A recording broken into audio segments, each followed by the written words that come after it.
Ang nakaraan sa Pinoy Big Brother Gen 11, ang mga housemates kargado na. Babawian namin sila ng pagkapanalo. We believe in ourselves po, Kuya. Confident po ako na mananalo kami. Mas stronger kami ngayon and sure ako, Kuya, we're gonna win. Nakasalali po kayo yung spot po namin dito sa bahay niyo po. Gigil po talaga. May konting galit po ako. Sa chicken namin, hindi nila binigay.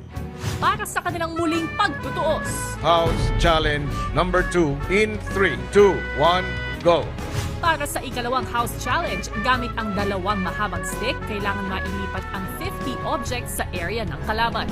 Maaaring ipasa ang stick sa kakampi gamit ang bell pero hindi na maaaring umulit ang nagpalit. Ang unang grupong makaubos, sila ang mananalo. Kuya, sa totoo lang, nagpe-pray talaga ako, Kuya.